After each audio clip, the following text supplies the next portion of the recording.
YouTube, how we doing? Pass the prop back here yet again. It'll be our recap show. We'll talk Monday Night Football stuff. Going to be a light betting show for this, just because it's a tough game to call. So join as always, my guy Stu. How you doing, man? I'm doing good. I'm doing kind of shit, but whatever. Had a kind of midweek betting, But either way, got some games to talk about today. Looking forward to that. Looking forward to being on here recapping a little bit. Yeah. What a day yesterday, man. What a day. We could talk about a couple of these games before we get into our recap from the weekend. Anywhere you want to start here, Stu? Just talking about the weekend as a whole. Any games kind of stick out to you, and teams that you like, want to fade going forward? Anything? Yeah, that's a good question. There were some interesting games this week. Like looking back on it, I feel like first reaction, I got to bring it up. Obviously the one of the greatest quarterbacks of all time made his debut, Shedeur Sanders, and got the win. So that was good to see. The Browns have their franchise quarterback now, obviously. So I'm just super happy to see that. Obviously, I think that's not enough is being talked about. We really got to rally around a guy like this. But all jokes aside, I do think it's kind of funny that they are saying that Gabriel might still be the starter next week. How could you I obviously, all jokes aside, Sanders is not going to be a starter in the NFL this year, next year, whatever. But no, neither is Dylan Gabriel, and this guy just won you a game, so you at least start him again next week. And once again, if he does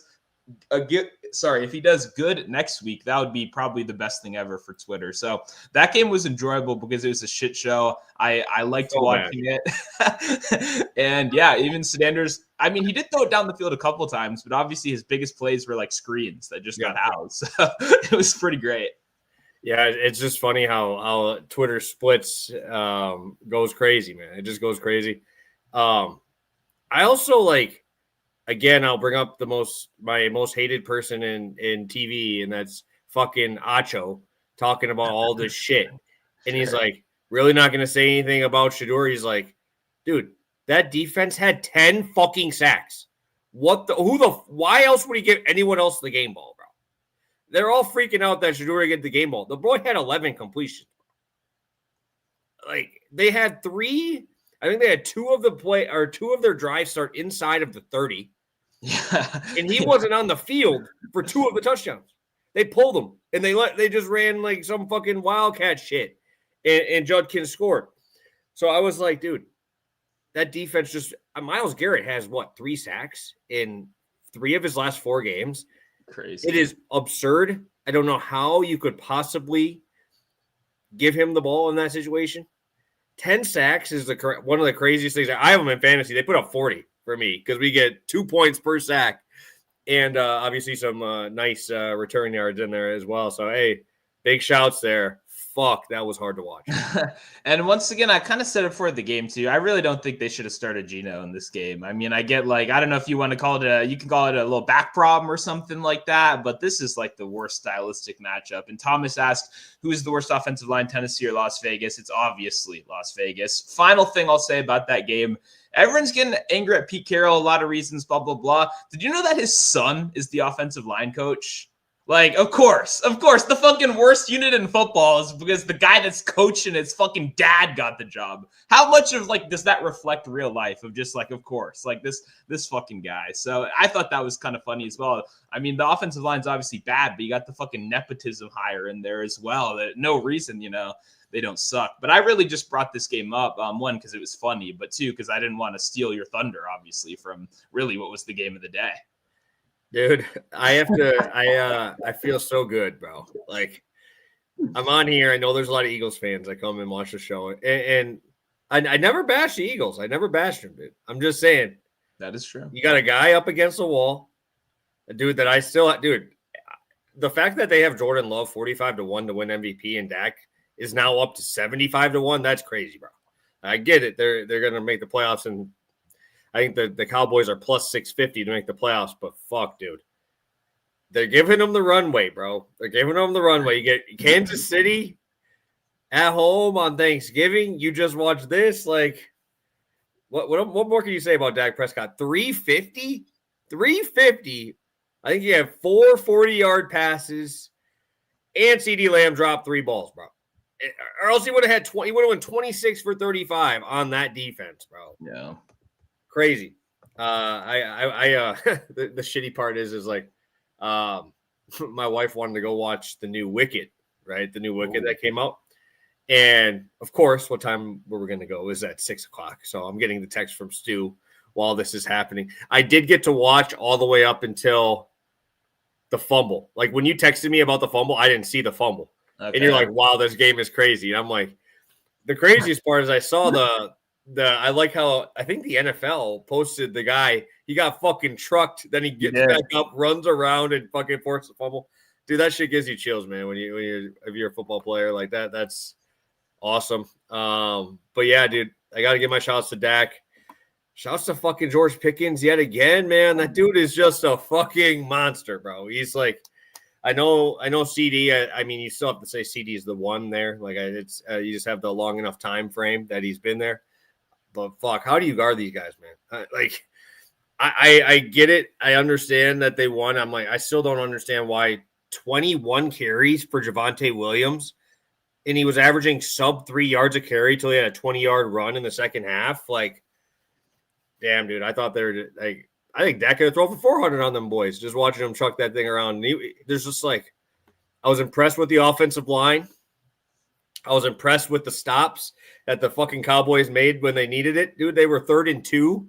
The Eagles were 3rd and 2, and they had like a 10-yard sack, like giving Dak the ball and a chance to do it. So, hey, shout out to the Cowboys, man. And feel like I was on my own little island there. It's always nice to kind of have a little party over there. No, 100%. I mean, I follow everyone. I didn't really see any Dak Prescott passing, any love like that at all. So the only thing I did see was like CD Lamb, obviously. And that was kind of the one thing that I don't know if he went over or not, but it was pretty damn close. I mean, at the end there. But yeah, Pickens stepping up. And I agree that the special teamer, obviously, undrafted guy making a huge play like that and getting the recognition from all the accounts in the morning is what football is all about. If you're like a real fan, seeing plays like that. Because in real time, you see him, he trucks him, the fumble comes out. You're like, oh my God. Like, this feels like a playoff game right there. And yeah, it was good to see. It was a fantastic game. Obviously, tailed you on all the Dak stuff. So I was very much enjoying how it went, especially even early with the bad game script. It's kind of like, all right, they've got no choice but to chuck it now. Let's see what you got, you know? It's Dak time, baby. It's Dak time. And I was getting nervous there because, like, they threw the pick in the end zone. And I'm like, dude, that was fucking holding, bro. Like, you could see his full jersey getting pulled. They pulled him. And I'm like, how are we? It was that. It was just a bunch of shit going wrong early on. But, hey, Schottenheimer, man, too, he's doing his thing. I really like him as a coach for him. But dude, the thing for me is my thing for the Stafford thing, and I love Stafford. Don't get me wrong, but fuck, man. I don't know. Stafford won it last night. Stafford definitely won it last night. Yeah, I'm just like, the only thing unless the most, like you said, unless the most improbable, run happens, which it's not over yet. They're not ruled out. They're looking good. I think I don't know what the line against the Chiefs is. I'll take them against the Chiefs. I mean, Chiefs are not impressing me at all right now. So it's not impossible, but yeah, Matthew Stafford masterclass last night obviously is gonna hurt you because he made that look easy. And the Buccaneers are not a good defense, don't get me wrong, but it does not look that easy very often. He went out there point and shoot, almost lost my fantasy up 50 because of it, but thankfully that Ibuka garbage time pass won me the fantasy matchup right there. I was up by fucking 45 and almost lost that one to Stafford Devontae, but last second win right there was definitely nice. But yeah, that was very impressive as well. That game was a bummer though. I had Baker and he got hurt, so that kind of sucked. Yeah, you can still get Dak on DraftKings at 100 to 1. Guess who's above him right now, bro? JSN. That's who I'd bet over him. Well, yeah, but he's 40 to 1. Like is he that low now? Yeah. Baker, he's 90 to 1. He ain't fucking making no fucking MVP push. Fucking Jared Goff doesn't do shit. That boy ain't playing, bro. That boy might as well just be in a wheelchair in the backfield. He ain't doing nothing.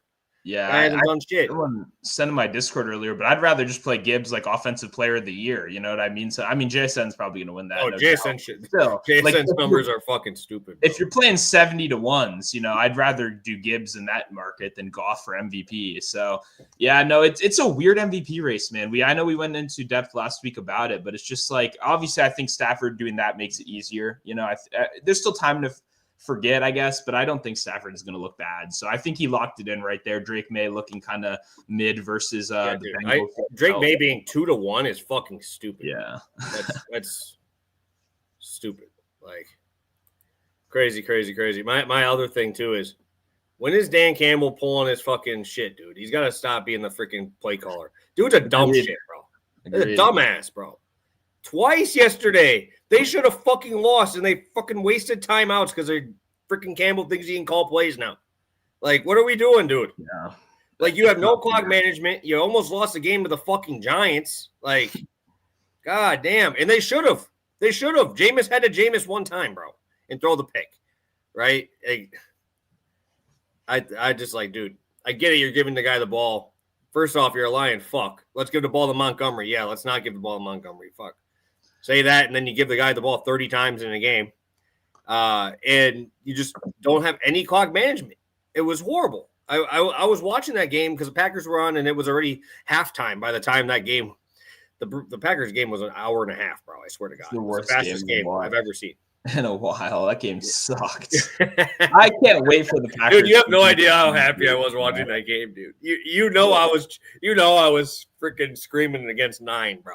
Yeah, I had Luke Musgrave, and he had a target real early, you know, and then they didn't pass. 30 carries for fucking Emmanuel. Yeah, so it's like it's just like an ugly game. But man, the Packers have not looked like a real team in a while. I'm very curious what happens when they play a good team because they play the Lions on Thanksgiving. Yeah, so that'll be. I don't know how to feel about that yet, but that'll be an interesting one. I assume that is that one at home for the Lions? I would guess. Yeah, they're always home on Thanksgiving, but yeah. Okay. I don't know, man. It was nice to see the pass rush get there again. Like that pass rush was fucking crazy yesterday, man. Not that I take it with a grain of salt because of how bad fucking McCarthy is, but.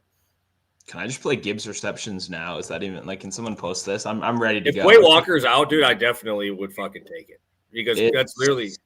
Ooh, okay. It's our books already have it 3.5 at -150, 4.5 plus money or 27.5 yards. So the only thing is that's you have to have Quay out. Like he's fast enough. Like he's fast enough to actually be close.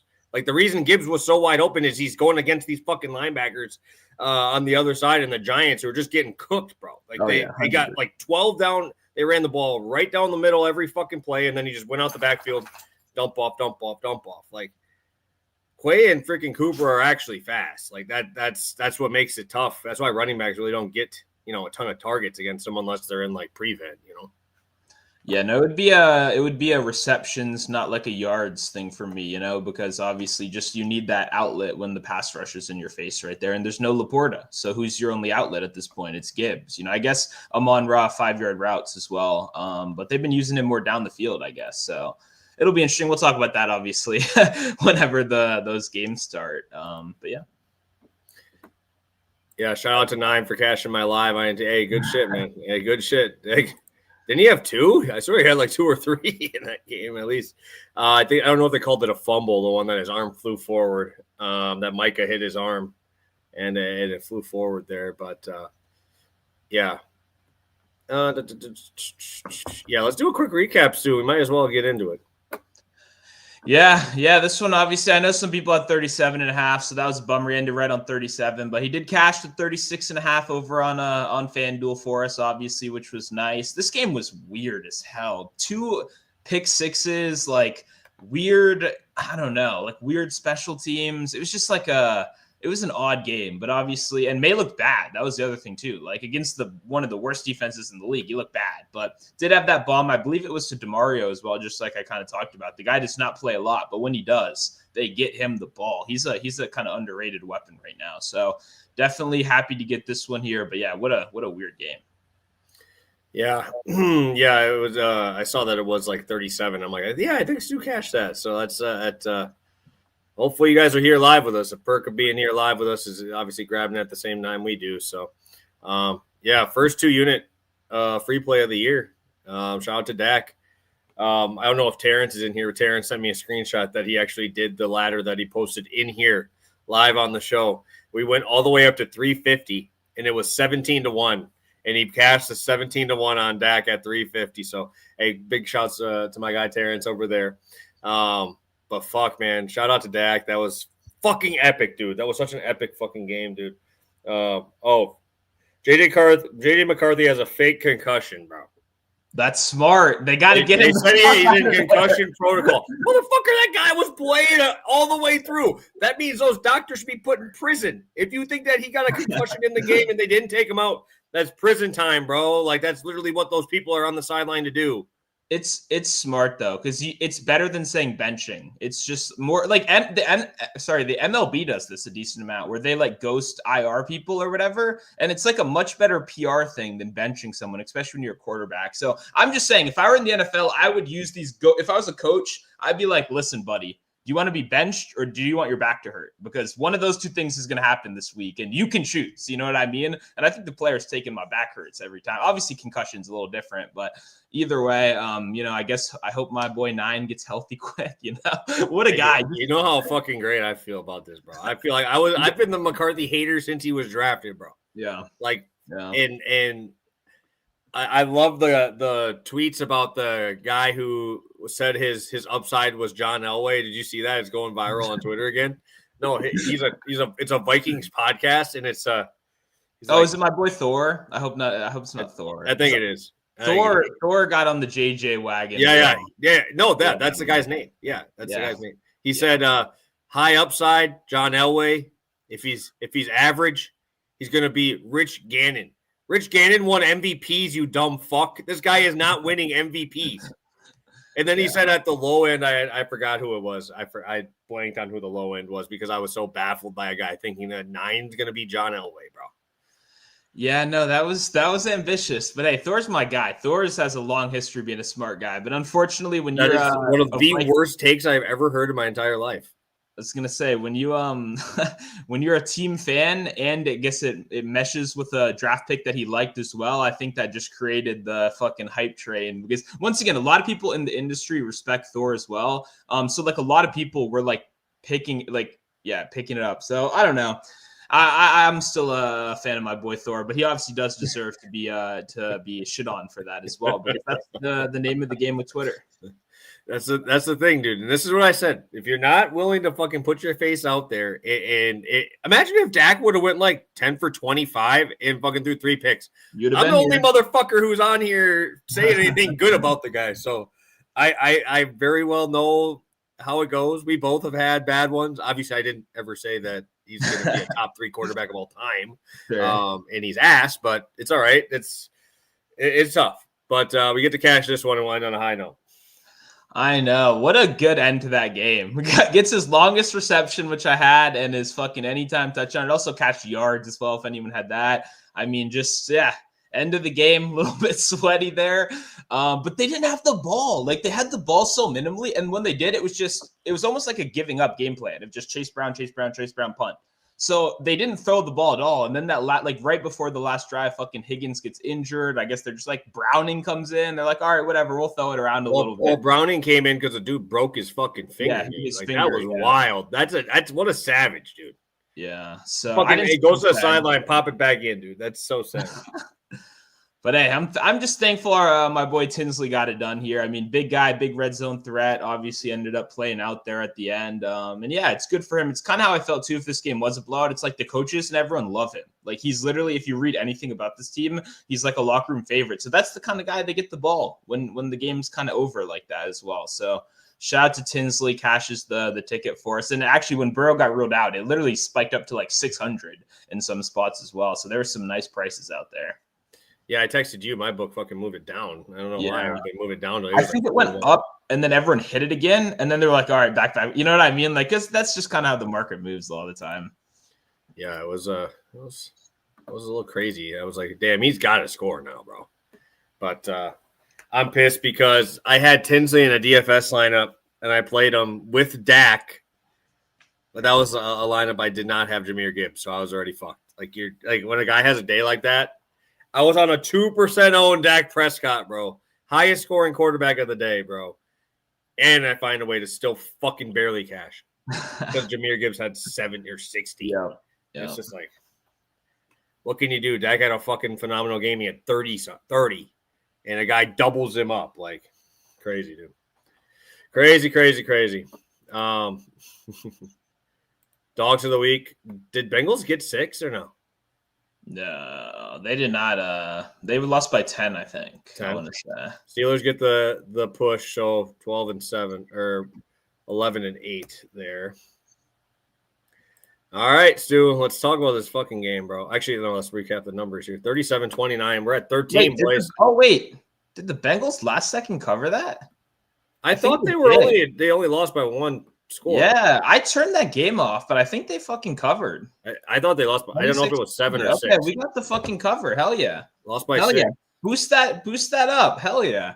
I was so fucking angry at the end of that 1 p.m. slate because that Colts game was a huge swing for me. I had Tyler Warren. He didn't do anything in the last 20 minutes. And then I had Worthy under, which survived until overtime and then obviously lost on that last play. So I was max tilt after that. But I had no clue the Bengals fucking backdoored it because they looked so bad in that game.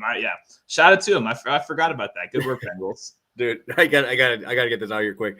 My buddy, I don't know if he's watching today. I don't know if he'll watch on a Monday or not, but he got fucking hammered at my Friendsgiving that I hosted here on Saturday. Like obliterated. Him and his brother, they're the 2 single guys, and it's all pretty much all couples. There's the rest of the people here.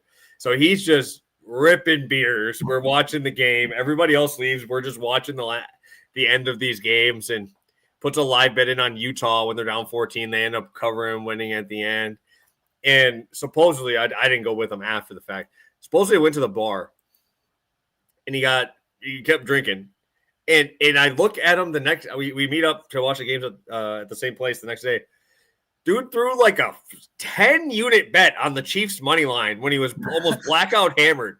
And, dude, he was so scared because he's like, dude, I don't ever put this much money on a game. He pretty much emptied it on the fucking Chiefs money line. And so we're sitting there at the bar, and there's one other Chiefs family next to us, fucking annoying as hell, dude. Oh my god, just annoying as hell. This old dude, his kid's there with him, and he's drinking fucking white wine, and the wife's doing work at the table. Like, what are we doing here? What are we doing here, dude? Like, he's like, give me another wine. We're going to overtime. I'm like, what the fuck?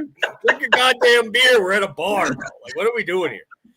And I end up leaving at overtime, and he stays, and he's so now it's just those 2 and that guy, and luckily the Chiefs got it done. I'm like, I would have fucking freaked out if I had to listen to the guy any longer, dude. But it was very entertaining while I was there, seeing as those 2 were like the 2 loudest guys in the whole place cheering for the Chiefs. And it's like, no one likes the fucking Chiefs. He just had a bet on him. He doesn't even like the fucking Chiefs. Yep. No, I thought it was hilarious. That was where it all came from there. But yeah, shout out to the Chiefs for getting it done. Now get ready to, hey, that took a lot of energy out of you. Guess what? Now you're going to go get fucking 30-piece by Dak, baby. Let's go. Let's go. Dak time on Thanksgiving. What more could you ask for? So let's get into today's game, Stu. I know it's a kind of nasty work here. It's kind of nasty. We have the Panthers heading to they're at the Niners, which is tough, bro. That's just a tough spot. But -7.5 now. The half just came on. We're seeing mostly 7s all the way through today. The over-under's at 49.5 again, so it's up there. Where would you like to start on this one, Stu? I will start breaking this one down.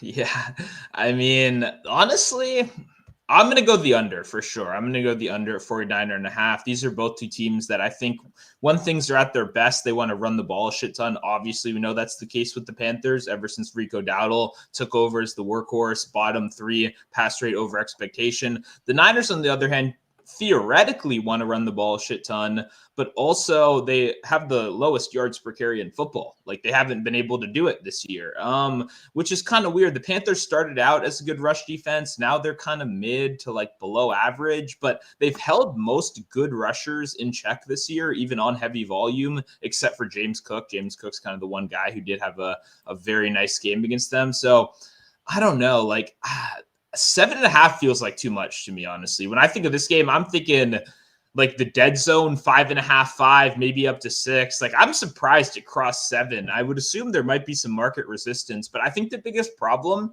is like what the Panthers don't do well. Like, what the Panthers do well, the 49ers are solid against, and what you can take advantage of the 49ers defense with, the Panthers like aren't really equipped to do that. Like, the 49ers have no pass rush, none. So you can sit back in the pocket all day long and go downfield.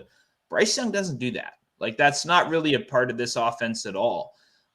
So I don't know. Like, the 49ers, everyone in the world obviously knows they're a big slot funnel, but hey, guess what? We got multiple guys running out of the slot here. We even saw Tet run a couple routes from the slot last week, which barely happens. And look what happened when it did. So it's like, I just feel like there's so much usage spread across so many positions that it's kind of hard to bet on this game, but I do like the under. I think it'll be, if either team gets what they want, I think it's going to be a lot of running. So I don't know. And I don't know how much I trust the Panthers in the red zone as well. I just think the under is probably the best of the 4 right here. Yeah, I felt like it did get a little high. I didn't know if that was just me, but I don't know. I like the under look. I think that would definitely be the way I lean in here as well. I'm also playing fucking CMC and fantasy tonight. Luckily, I'm up 50 going into tonight. Hopefully, he doesn't have one of those crazy fucking games with 3 tutties. I want to make sure before I get into my bet here, I give my absolute fucking boy, Greg Dortch, his fucking flowers. Over 100 return yards, scored a touchdown, 5 catches. What more can you ask for from this dude? Shout out Greg Dortch, absolute homie, scoring that 30-yard touchdown. He scored like 20 points. He was like my second highest scorer this week. And I know there was we had a good old Greg Dortch season for one game until Marvin Harrison's back, and he probably doesn't do shit. But I had to make sure I get that in there. And Michael Wilson, too. I mean, that guy's been... Honestly, Jacoby... Everyone gives Jameis the credit for being this backup that comes in and is awesome every year, which is true. Jacoby Brissett has come in and made the Cardinals fun. I mean, he's tossed for 250 passing yards every game. They're top 3 pass rate over expectation. 33 completions again last game. They're fun. Like, I don't know. Like, let's let Jacoby start a whole year as well. Fuck it. Who cares? You know what I mean? It'd be better than Kyler, probably. Yeah, I wanted to make sure I get this right away. Yes, Gooner kind of talking about it. I've been seeing a lot of Coker love, bro. A lot of Coker love. I'm gonna let you talk about it. We kind of briefly touched about it before the show started here. Fuck, dude. I don't know if I want to go there. I just feel like he's that popular guy on a slate like this. Yeah, so before the season, I was a cokehead. You know what I mean? I was on Coker. That's what the fan base called themselves. He was probably the most popular best ball, like late sleeper towards the end of the year. He has like a big Twitter analytics kind of fan base, and I was 0% Xavier Legette. When I look at this game, I'd rather bet Xavier Legette. And I think a lot of people are betting Coker because, one, he played the snaps, changed. Coker's playing more and more. If you look at Legette, his snap share doesn't change all year. With Coker out, with him in, it stays relatively consistent. He still stays out there in 12 personnel, right? When they do just 2 wide receiver sets, because they can play heavy. They have Tremble, they have Sanders, they have Evans, they have a bunch of tight ends that they can use. Legette still stays out there. So Coker is obviously a very popular pick because everyone knows that the 49ers, Upton Stout in the slot, is kind of where you want to target them. But they also do play like a decent amount of like middle field closed in their zone defenses as well with the safety down there. To me, like, I haven't really seen it with Coker. Like, there hasn't been anything overly impressive this year. His role is still not overly impressive, even with a gaining snap share. I don't know if it gets much better, I guess. Obviously, the assumption is they're in a passing game script. They're big underdogs, or I guess 7 is pretty big, yeah. But, like, if you look at Bryce Young, He's passed for what? 150 yards, 130 yards, 145 yards, 150. And then we hop up to like fucking 380 or whatever he had last week. And then it's like, that's not the norm. Like we could just go right back to 150 passing yards. That's way more normal Bryce Young than anything else. So I don't know. There's not a lot of pass volume to go around. And then when it is, you got Tet, who's clearly the best player on this team. You got tight ends, who are also a solid enough matchup here against the zone. You got Dowdle, who's just going to touch the ball as much as humanly possible. And then once again, Coker still has to compete with Leggett, who's still playing a little bit out of the slot. Tet, I would expect to even see a little bit more out of the slot. And then you still got fucking Jimmy Horn hanging around, running like 3-4 routes a game. So I don't know. There's just too much. If you have, Dak Prescott passing the ball in this game, I'm there on Coker, and it's a max play. But it's not. It's Bryce Young, and the passing volume is not guaranteed. So, yeah, I don't know. I'm not going to be on the Coker train tonight, but I'm rooting for it. I know a lot of people obviously bet on it. But there's just a little bit too much competition for me when the floor and ceiling are kind of up in the air, you know? Yeah, no, I agree. I agree. I was, when I see that many people on it, it's tough for me to want to go there again. You know, it's tough for me to want to get there. But I do understand why. I do understand why there's some numbers, obviously, will point you that way. But yeah, I'm going to have one play today. I'm actually playing a defensive prop today. I think I'm the only play in this game outside of your long shots too. So I'll just jump right into that. I'm going to be going with Mooring. He's the safety for Carolina. He is their highest. I wasn't expecting to see a 7.5 on him, but then I looked through some of these numbers and I definitely understand why. I think using last week's game is very nice to use because you have a guy like Bijan, who's one of the few guys you can actually relate CMC to. Like there's very few, right? It's probably him, Gibbs. Like those are like the few guys that you can actually Achane maybe like that just have that type of volume. And have the volume in the passing game as well. Because Mooring had, I believe, like 3 or 4 tackles last week. I was just looking through the game log again on plays 20 yards down the field. He also had 5 tackles in the run game on sub 5-yard carries for Bijan, and also had a couple tackles on those 6-yard catches, right? And I think that those being able to have a guy that gets every single spot like that is very hard to do. But when you have a safety, it makes it a little bit easier. Obviously, I'm assuming that the Niners are going to win this game. I'm assuming the Niners are going to get ahead in this game at home. They're one of the top scoring teams in the first half at home. I'm hoping Purdy can do that here. So then you can bring him up, right? He's a good tackling safety. Obviously, he's over 70 tackles so far this year. We kind of get into that run script and we get to bring him down in the box a little bit more. We've seen him do very, very well in that spot. He had 11 tackles last week, 100% snap share, which you always love to see, that he's going to be out there every single play. Like I said, my biggest thing is I want those underneath ones, right? I want those 5 to 8 yard catches, and that's where I'm going to make my hay here. Just kind of looking through some of the depth here. Even like I think Roseboom was one of their higher guys for tackles today on the Carolina side. He's like 60% snaps. Like a lot of these guys are rotating through, but him, Horn in the secondary, I pretty much expect these guys to be able to do pretty much whatever they want with Shanahan running these play calls and getting the stuff to the outside. So I want to trust, the speed. I want to trust the speed. I want to trust these safeties. I want to trust these guys to make plays. That's why I like Cooper. That's why I like Quay Walker for the Packers, because they're fast and they can get sideline to sideline.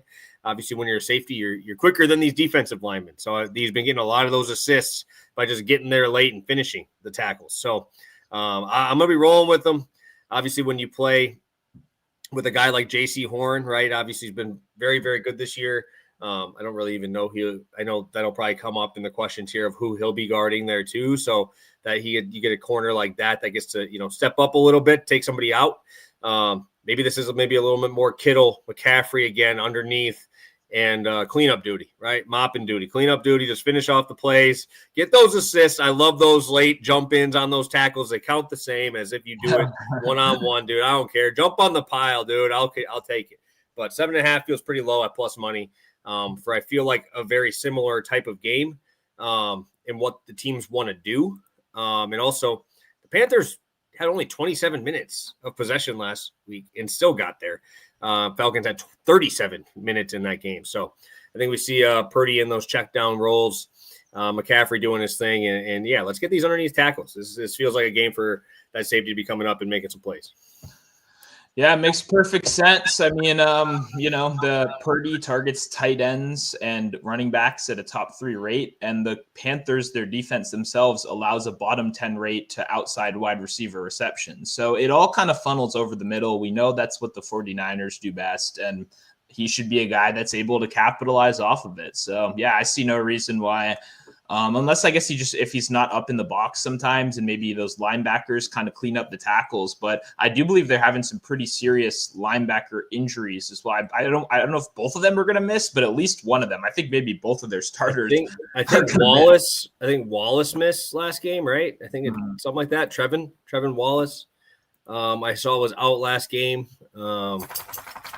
And they had to play this guy named Charlius, played 79% of snaps when he played like 25 the week before. So, yeah, I don't know, man. I definitely Rosenboom and Wallace are both out. So they are out today. Yes, I didn't see Rosenboom's no. Yeah, damn, bro. And he played a lot last week too. Still, so all right, dude. Fill it up, baby. This is your day. This is if I have a ladder option. We might be going to ladder option because I'm expecting these guys to have the ball for most of the game. Also, once again, the backup name is pretty legendary. Claudin Shirelius from. That's what I'm saying. I said Cornelius because that kind of gave me that vibe. Yeah. So shout out to that guy. Good luck. It's going to be a long game for him, obviously, but sick name. So I'm rooting for him. But yeah, no, I like this play a lot. I'm definitely going to be tailing you here. Beautiful, beautiful. Stu, we got a couple questions in the chat. We appreciate you guys, as always, joining us. 28 of you guys in here live with us. Hit that like button. I'll have to check what we're at live here. But let's take a peek at some of these questions. Do you think this could be a Kittle game? Not sure who Horn is locking up with. Bet Kittle Obers. We have ES Gooner saying the same thing. Thomas also bringing up, of course, the long shots. 2 touchdowns at plus 1,000, plus 130 for 1 touchdown. Any thoughts, Stu, on the Kittle hype today? Obviously, we don't know who Horn's going to go with. Do you have a thought on that before we get into it? I mean, it really doesn't matter. Horn doesn't travel, and Jennings and Pearsall are both like equally okay. So like, I don't know. Like, it doesn't really matter. I assume it hurts Jennings more, but Jennings, I think, is also a little bit better than Ricky P right now, just because even Shanahan said a couple of weeks ago that Ricky P hasn't fully gotten up to full speed yet. And I mean, he played like 75% of snaps last week. So that is impressive, but he didn't do much. So him having a bounce back could be good, like a longest reception kind of thing makes sense. But it's just all about pass volume. Like, I don't know how much they're going to pass. Whole world likes Kittle. I agree. But like, man, betting Kittle's tough. Once again, pass volume concerns. So then I go to like longest reception. It's 21.5 for a tight end. I get he deserves it, but man, you got to do a lot of heavy lifting there.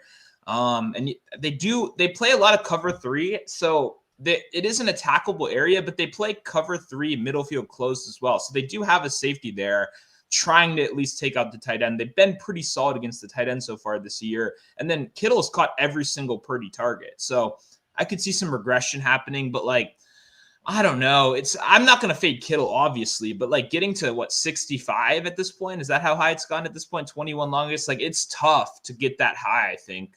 But I like Kittle, obviously. I think touchdown is probably a good way to do it. But obviously CMC against his former team at minus 350 is definitely going to get his as well. So I'm on the under. So I don't know. It's just like, it's a high number. Kittle obviously is going to have a good game, but like the market has adjusted for that. And at this point, I don't know what I could really do besides maybe buying down his yards a little bit.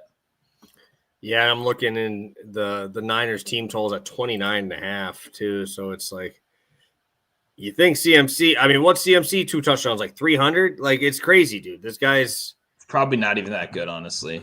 Probably crazy. Let me pull it up. I'm gonna check now that I said that, because like his 2 touchdown is probably stupid. Like 155, 150 on DK. So there's 14 points, right? Like that's 14 points right away. Like it makes it really hard to take anybody else for touchdowns when it's like, okay, these guys are giving them 30 points and there's 14. Assume you get a field goal. So you're fighting for 2 touchdowns. And I mean, honestly, I could just see Shanahan just making McCaffrey do whatever he wants and getting, some crazy numbers. But what's your thoughts on Brian Robinson? I know he's your boy. Obviously, you looking at him? I mean, his numbers are kind of low, and he has been getting a little more touches than I was expecting to lately. Yeah, I bet him last week and won, but it was sweaty, and it kind of took a little bit of a blowout. And I don't know if this game's going to be a blowout, So I don't know. I mean, 25 yards or 24, whatever it's at, feels pretty fair to me. I'd rather carries just because he wasn't super efficient last week. But yeah, I don't know if enough books are going to post that. Then I have none up right now. Carries almost never gets posted. I see it's on MGM, but I doubt it'll get past the MGM Hard Rock Brett 365 trifecta, which so I don't know. I think it's okay. But I don't know. I still like the under, so I'm not really as interested in the touchdown, So yeah, and CMC former team, you think they're gonna take him out for fucking Brian Robinson to get a touchdown? Like I'd probably just pass. But I like the logic. They're keeping him involved. Like the coach talk or coach speak is real good, but I don't know if this is necessarily the week.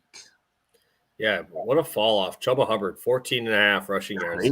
God damn, that's crazy. It's kind of tempting. Like something in me wants to. It's the same way I felt about Christian Kirk the other week, where it's like, I get Christian Kirk is losing usage, but he's better than a 13.5 yards. He's just better than that. You know what I mean? I feel the same way about Chuba, but hey, Dowdle's been getting it done. So I don't know. If it was a more neutral game script, I might play it, but as 7.5 point dogs, probably not going to get there. And the bummer, though, is he takes away some of the receiving, which is where I actually want to play Dowdle. Like Dowdle receiving is probably my biggest lean for this game. But receptions is like minus 170. So then you got to find a parlay piece, or you got to just, and that's kind of shit. So I don't know. We'll see. Dowdle receiving is what I'm most interested in, though, at the moment. So yeah, Chuba, I don't know. He's under contract, right? I mean, is he going to be stuck here next year? I guess because Dowdle's a free agent. So that's an interesting situation. Yeah, they're going to have to make something happen here. Yeah. We got, looks like we still got 30 of you guys in here live. We got 14 likes. Let's get that up to 20. Let's get that up to 20 likes here, guys. Obviously, I have a recap up on the board already. That's as quick as it's going to be. It's only one spot today. One other question before we get to Stu's long shot today, and that is from our guy Paul Foreman here. What do you think about Purdy under attempts today?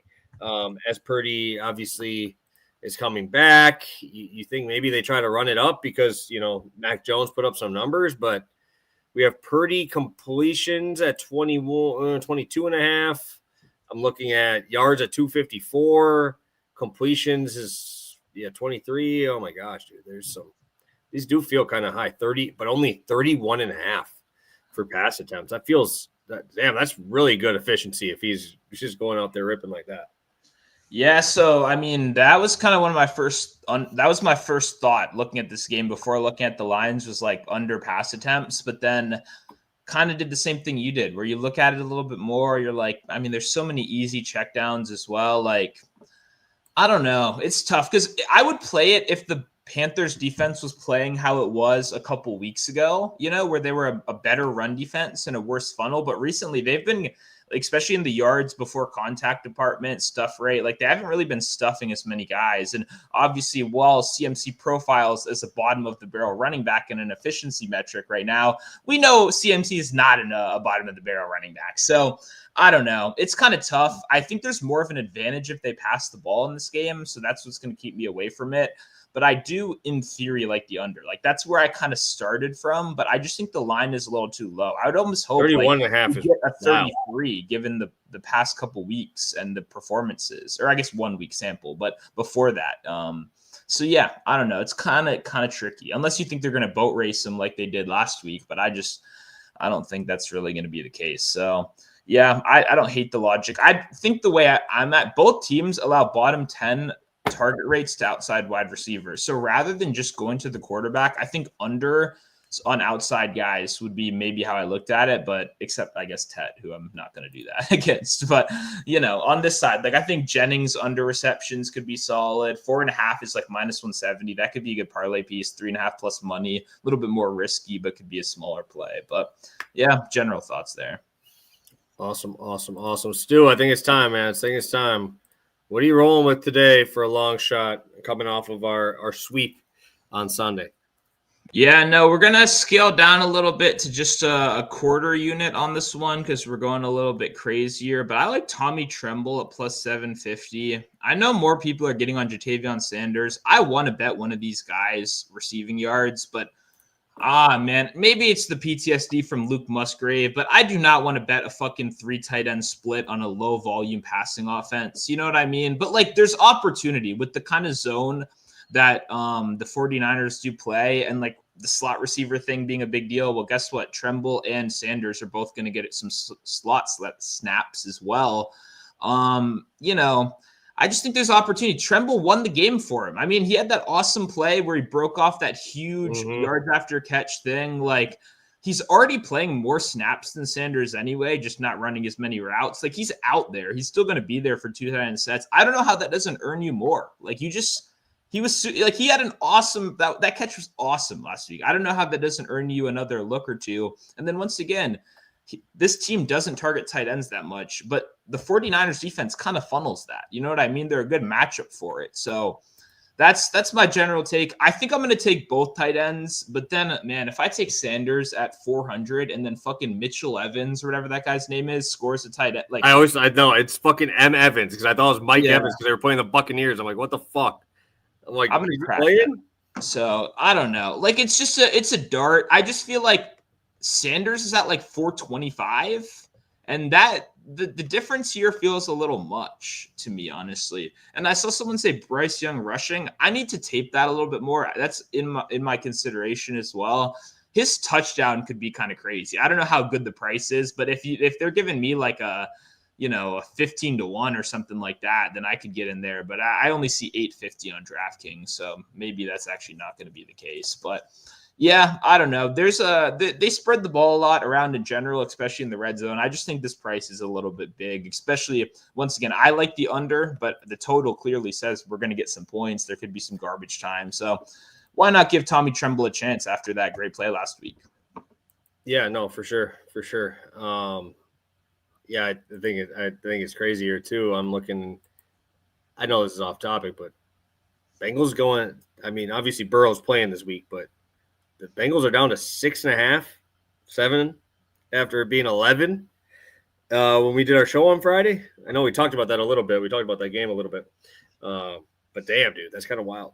Wild. What's the deal with the Ravens almost losing to Tyrod Taylor? No one really talked about that. That game was the forgotten Breece Hall, baby. Breece Hall finally getting dump downs. I don't have to worry about Justin Fields running for a yard on dump down plays. I think the Ravens are going to be the Ravens and the Packers are the two teams that I group this together where they're playing like dog shit. And so they're going to play a good team and everyone's going to fade them. And then they're probably going to annoy you and play good again. That's kind of how I feel, because some of these teams are like, I want to fade you, but I'm not going to fade you against the Jets, or I'm not going to fade you against 9. You know what I mean? So it's like, okay, let's push that off until they have a good week. And then once that happens, they actually play up the competition, dude. That's what the Packers do every year, bro. It's the frustrating part of, I think the Ravens are the same as that, where the Ravens are like, why is no one talking about how bad, like last week, what Tyrod Taylor really 150 passing yards. Yeah. So I don't, and Lamar's supposedly healthy. I don't know if that's true or not. But he's supposedly healthy. So I don't know. Like, if run more, why is he not running more? Like, I don't know. The offense just seems stagnant right now. So, and even the defense has actually been getting healthier and looking a little bit better. So I don't know. That's a weird game. But yeah, I don't think I can take the Ravens as big favorites. I don't know how to feel about that. I will say that Jets-Ravens game was my Super Bowl, bro. Outside of Jonathan Brooks, those are my 2 favorite guys to bet tackles on, and they both fucking smashed, bro. Dude, I should have played it. Sure, I was so sure mad. Would, dude. Because I saw 8.5, right? And I saw 8.5, and I went, what the fuck? Like, this should be 10.5.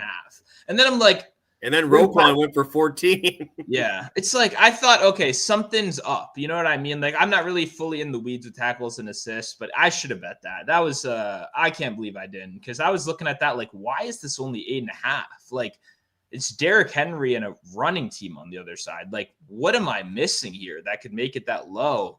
And then, I should have played that one. Good call on that. That was hey, that's my Super Bowl, bro. Defensive props, baby. That's my Super Bowl. Anything else from you, Stu, before we head out today? As you can hear, my dog is being a little whiny little baby over there. So, what what else you got for the people before we head out? Nothing much. I'll have a game preview out a little bit later.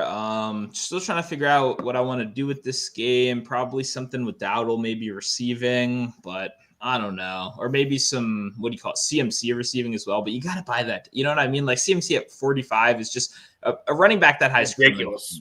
So I don't know. We'll see. I'll probably have something out there, but appreciate you guys tuning in. Appreciate you watching. Schedule might get a little bit wonky these next, week or so with holidays, but we'll figure it out. And yeah, just follow on Twitter and we'll go live whenever we can and hopefully get you guys some winning bets. Yeah, we always make it work. We always find a way to make it work. But yeah, obviously the easiest way to do that is if you guys are following over here, have the notification bell on as well. But yeah, a lot of stuff I can combo stuff with because NBA's got a huge slate tonight. So I'll have a lot of stuff out for NBA stuff. But hopefully we can cash both of these. Coming off of a sweep is always fun. Obviously, getting the sweep there. We didn't have any NFL on Thursday for the Thursday night game. So we got 3-0 going into tonight. Hopefully we can continue it and add on to 13.7 units on the season. So we appreciate you guys for tuning in. As always, hit that like button on your way out, and we'll catch you guys on Wednesday.